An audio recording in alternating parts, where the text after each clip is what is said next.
Hello students, कैसे हैं आप सब।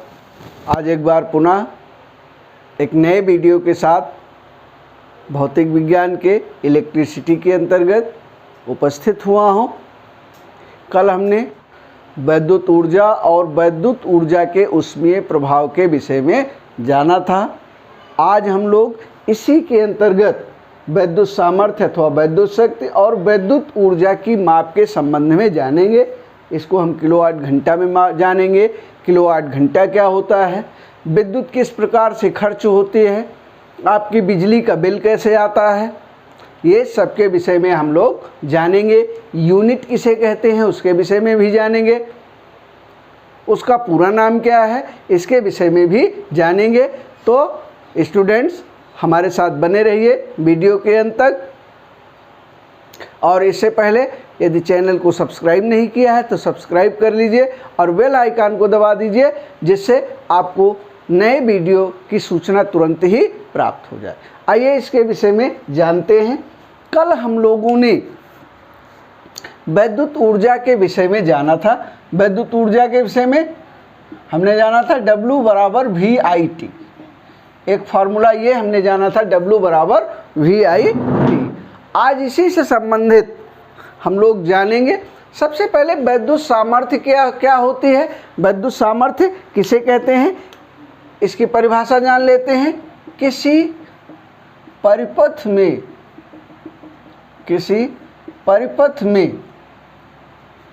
प्रति सेकंड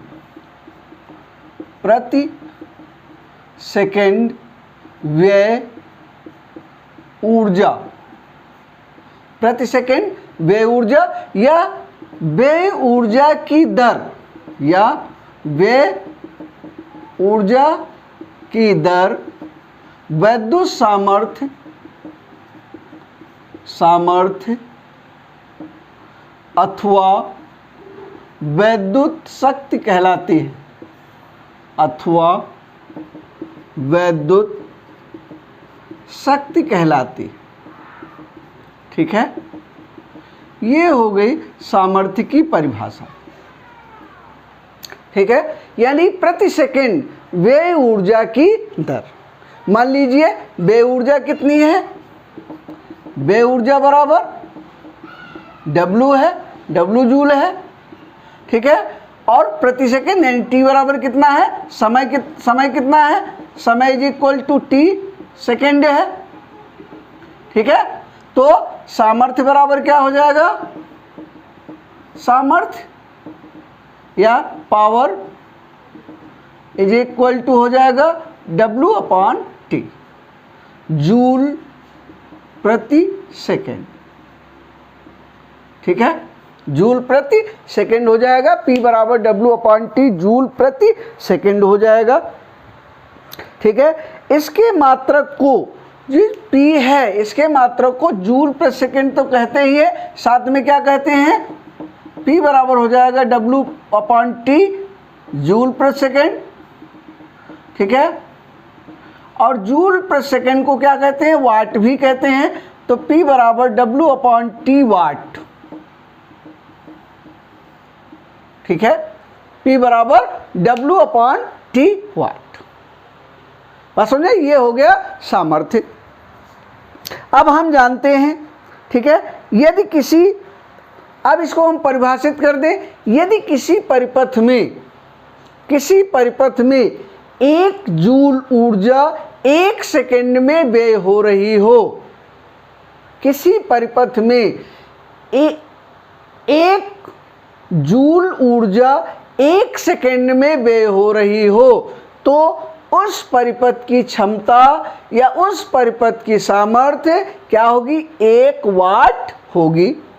ठीक है, यानी W is equal to 1, T is equal to 1 joule हो गया है, T is equal to 1 second हो गया। तो ये P बराबर कितना हो जाएगा, 1 वाट। ठीक है, तो उस परिपथ की सामर्थ्य क्या होगी, 1 वाट होगी। ठीक है, अच्छा, अब इसको हम दूसरे पद में भी लिख लेते हैं। मान लीजिए विभवांतर V है, परिपथ में V विभवांतर लगा हुआ है। विभवांतर कितना है, V है। और धारा का मान कितना है, I है। परिपथ में I धारा प्रवाहित हो रही है, कितने समय तक, t सेकंड तक, ठीक है। I एम्पियर धारा है, I एम्पियर है, और V वोल्ट विभवांतर है। बात समझे? तब क्या हो जाएगा, तब परिपथ की सामर्थ्य क्या हो जाएगी, P बराबर क्या होता है, W/T। हम जानते हैं चूंकि W इज इक्वल टू होता है VIT, तो ये हो जाएगा P बराबर VIT/T हो जाएगा, ये इससे कट जाएगा, तो P बराबर हो जाएगा VI क्या, वाट। ये भी एक फार्मूला आ गया कि जब परिपथ में V वोल्ट विभवांतर है तो विभवांतर और उसमें बहने वाली धारा का गुणनफल क्या होगा, उसकी क्षमता हो जाएगी। हम जानते हैं ओम के नियम से, ओम का नियम क्या है, ओम का नियम क्या कहता है,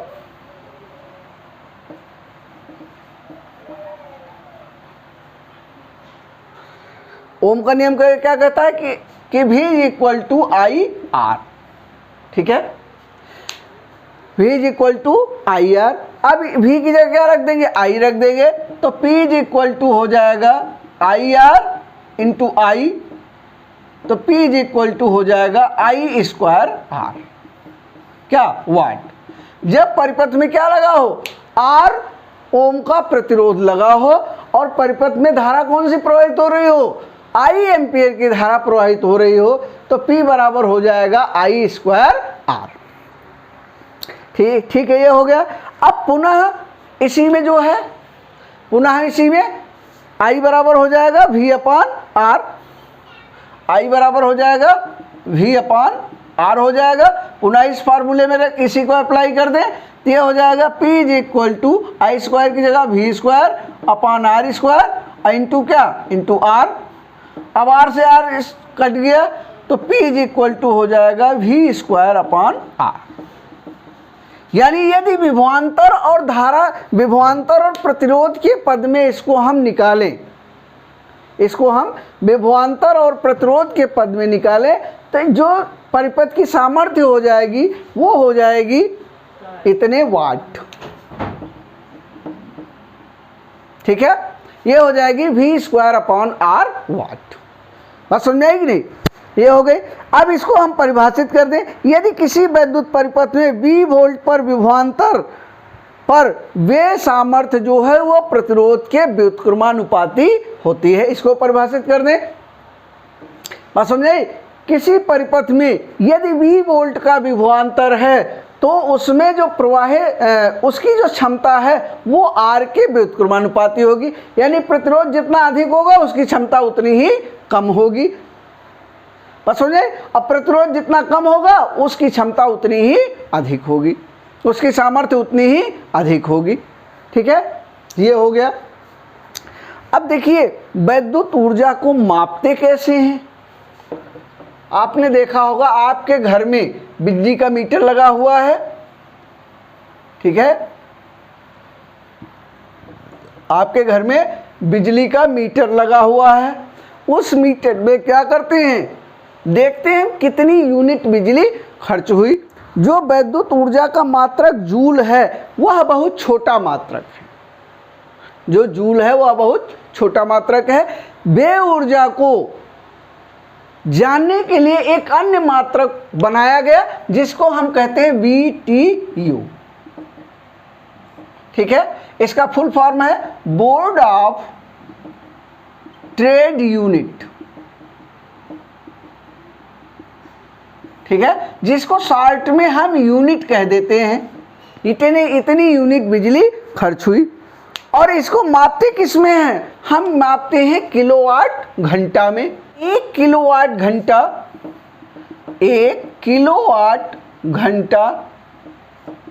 अथवा एक क्या यूनिट, 1 किलोवाट घंटा अथवा 1 यूनिट वैद्युत ऊर्जा की वह मात्रा है,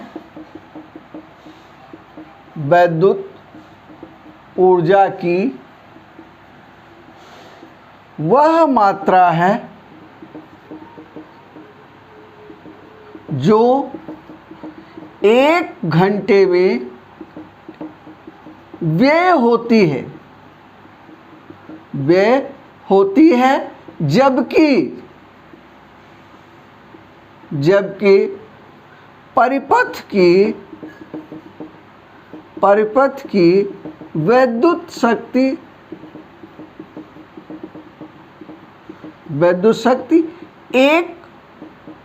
1 किलोवाट हो, या इसको हम कह सकते हैं 1000 वाट। ठीक है, परिपथ की विद्युत शक्ति कितनी हो? विद्युत शक्ति 1 किलोवाट हो, तो 1 यूनिट वह मात्रा है जो 1 घंटे में व्यय होती है। ठीक है, और जबकि परिपथ की विद्युत शक्ति क्या हो? 1 किलोवाट हो। ठीक है, अब 1 किलोवाट बराबर इसी फार्मूले से हम निकाल लेंगे, 1 किलोवाट बराबर 1 किलोवाट और गुणे 1 घंटा। बात समझे? किलोवाट का संक्षिप्त में हम लिखे हैं 1 किलोवाट बराबर 1 घंटा। यदि किसी परिपथ में विभवांतर कितना है? V है। विभवांतर कितना है? V वोल्ट है। और धारा कितनी है? धारा I एम्पियर की प्रवाहित हो रही है। उसी परिपथ में जो धारा है वो I एम्पियर की धारा प्रवाहित हो रही है। और कितने समय तक? T सेकंड तक। समय कितना है? T सेकंड तक प्रवाहित हो रही हो। ठीक है, विद्युत ऊर्जा बराबर विद्युत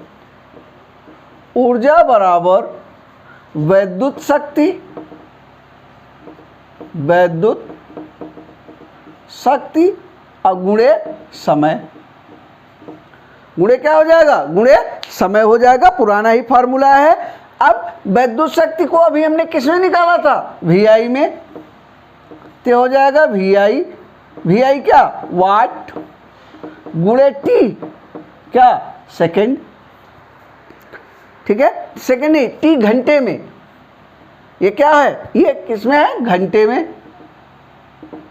T घंटे में, और ये VI किसमें? वाट में। बात समझे? अब इसको किलोवाट बनाना है। इसको क्या बनाना है? किलोवाट बनाना है। तो वाट को क्या करना पड़ेगा? VI अपान 1000 क्या? किलोवाट गुणे T इसमें लिख लीजिए, घंटा में ही लिख लीजिए, T घंटे। तो ये क्या हो जाएगा? VIT अपान 1000 किलोवाट घंटा। बात समझे? ये जो व्यय विद्युत ऊर्जा है ये VIT अपान 1000 किलोवाट घंटा। अब यूनिटों की संख्या बराबर क्या हो जाएगा?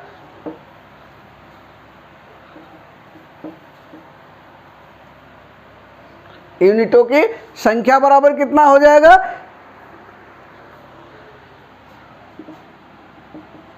यूनिटों की संख्या बराबर वोल्ट गुणे एम्पियर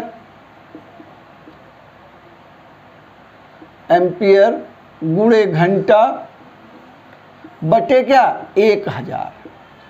यदि कहीं पूछा जाए कि यूनिट की संख्या कितनी है, तो क्या कितने वोल्ट का? जितने वोल्ट का विभवांतर हो, जितनी धारा प्रवाहित हो रही हो, कितने घंटे तक प्रवाहित हो रही है, उसको गुणा करके वही उसमें यूनिट की संख्या हो जाएगी। बात समझ में आई? या अब हम इसको क्या कह देंगे? इसको कह देंगे वाट गुणे घंटा बटे 1000।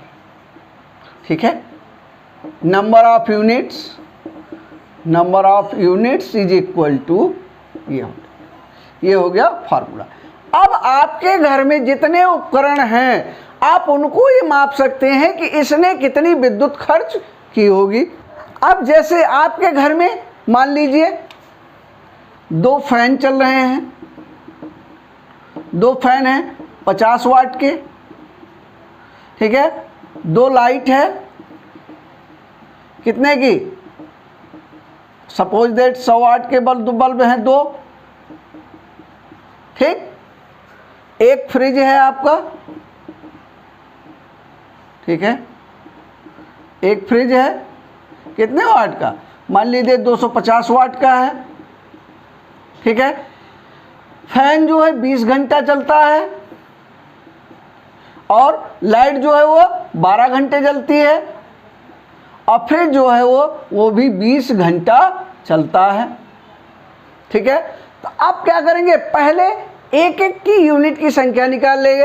अब पहले के लिए पहले की क्षमता कितनी हो जाएगी? 2 गुणे 50 वाट बराबर 100 वाट। पहले की क्षमता कितनी हो गई फैन की? 100 वाट की। 2 चल रहे हैं तो 2 गुणे 50 बराबर 100 वाट हो गई। अब इसकी यूनिट निकाल लेंगे, number of units is equal to, किसके लिए?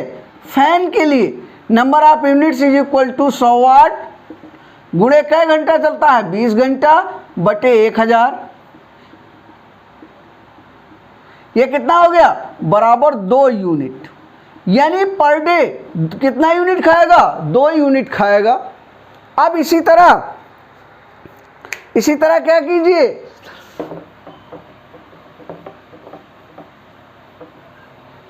इसी तरह हम क्या करते हैं, लाइट के लिए भी निकाल लेते हैं। 2 लाइट है तो 2 गुणे 100 वाट का है बराबर 200 वाट हो गया इसकी क्षमता।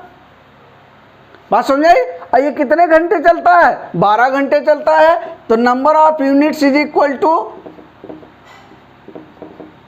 कितने वाट हो गया? 200 वाट। 200 गुणे कितने घंटा? 12 घंटा बटे 1000। ये हो गया इससे 12 दूनी 24 बटे 10 बराबर 2.4 यूनिट।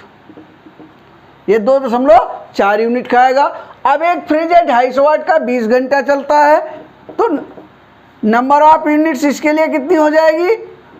इसका वाट कितना? 250 वाट गुणे 20 घंटा और बटे 1000। ये कट गया। अब 25 दूना 50, 50 बटे 10 ये कट गया बराबर 5 यूनिट, ठीक है। अब एक दिन में यूनिट कितनी हो गई? 2 यूनिट ये खाया, 2.4 यूनिट ये और 5 यूनिट ये, तो टोटल यूनिट्स कितनी हो गई एक दिन के लिए? 2 प्लस 2.4 और प्लस 5 बराबर 5 2 7 2 9 9.4 यूनिट डेली हो गया, ठीक है। अब यदि एक महीने का खर्च निकाले तो इसको क्या करेंगे? 30 से गुणा कर देंगे तो ये कितना हो जाएगा? 3 चौको 12 और 3 9 27 1 28, 282 यूनिट हो गया। कितने का? 1 मंथ का, यानी 30 डेज का कितना हो गया? 282 यूनिट बिजली खर्च हो गई, ठीक है। इसी तरह से आपके घर में जितने भी उपकरण हैं आप उनका क्या करिए, उनका लोड निकाल लीजिए, कितना उनका लोड है, कितनी उनकी क्षमता है। उस क्षमता के आधार पर आप जितनी बिजली खर्च हो रही है उनकी नंबर ऑफ यूनिट्स आप कैलकुलेट कर सकते हैं अपने घर में। इसके लिए आपको कोई समस्या नहीं है, ठीक है। बात समझाई? ये हो गया। अब देखिए ये जो किलोवाट घंटा है या यूनिट है, ये इससे बड़े भी मात्रक हैं, ठीक है। किलोवाट से बड़ा, किलोवाट, 1 किलोवाट बराबर 1000 वाट, 1 किलोवाट बराबर 1000 वाट, ठीक है। और एक और चलता है, एक और मात्रक चलता है हार्स पावर का, एचपी कहते हैं इसको। देखिए आप देखते हैं इंजन कितने हार्स पावर का है? 10 हार्स पावर का है। तो 1 हार्स पावर बराबर होता है 746 वाट, ठीक है। 1 हार्स पावर बराबर 746 वाट होता है, ठीक है। ये हो गया। अब किलोवाट घंटा और जूल में संबंध क्या है? 1 किलोवाट घंटा बराबर, हमने क्या बताया, 1 किलोवाट घंटा बराबर होता है 1000 वाट गुणे 1 घंटा, ठीक है। अब 1000 वाट का मतलब 1000 जूल प्रति सेकेंड और गुणे कितना 3600 सेकेंड, क्योंकि 1 घंटे बराबर कितना होता है, 1 घंटा बराबर 60 मिनट और 1 मिनट बराबर 60 सेकेंड, तो 36 यानी 3600 सेकेंड। 1 घंटे में कितना हो जाएगा 3600 सेकेंड हो जाएगा। अब इस सब की गुणा कर लेंगे, ठीक है, तो सेकेंड से सेकेंड साफ हो जाएगा और ये हो जाएगा 36 के आगे 3 और 2 50 गुणे 10 की घात 5 जूल, ठीक है, यह हो जाएगा 3.6 गुणे 10 की घात 6 जूल। कितने में 1 किलोवाट में, 1 किलोवाट घंटा में इतने जूल होगा, इतने जूल ऊर्जा खर्च होगी, ठीक है। 1 किलोवाट घंटा में यानी 1 यूनिट बिजली खर्च हुई तो इतने जूल ऊर्जा खर्च होगी। बात समझे? इस तरह से आप जो है अपने घर में जितनी भी विद्युत है उसको कैलकुलेट कर सकते हैं। कहीं कोई परेशानी हो उसको कैलकुलेट करने में तो हमारे व्हाट्सएप नंबर पे इसकी सूचना दीजिएगा, हम आपको उसकी यूनिट कितनी होगी ये जोड़ करके बता देंगे। आशा है आपको ये छोटा सा उदाहरण समझ में आ गया होगा। अब जब हम लोग इसके आगे अंकिक पढ़ेंगे तो आपकी समझ में ज़्यादा आ जाएगा। 1-2 छोटे छोटे टॉपिक हैं, विद्युत इस्त्री है उसके विषय में आप जानते हैं, थ्योरेटिकल है, आपकी बुक में दिया हुआ उसको पढ़ सकते हैं। उसके बाद फिर विद्युत बल्ब है, विद्युत बल्ब भी आप पढ़ सकते हैं, पढ़ लीजिएगा बुक से। और हीटर है, हीटर के विषय में भी दिया गया है, उसको भी आप अपनी किताब से पढ़ लेंगे। अब जब हमारी अगली मुलाकात होगी, अगले वीडियो में हम लोग आंकिक प्रश्नों के विषय में जानेंगे, वही नूतन प्रकाशन की किताब से जो आंकिक हैं वो आपको हल कराए जाएंगे, ठीक है। आज इस वीडियो को यहीं समाप्त कर रहे हैं। वीडियो देखने के लिए आपका बहुत बहुत धन्यवाद।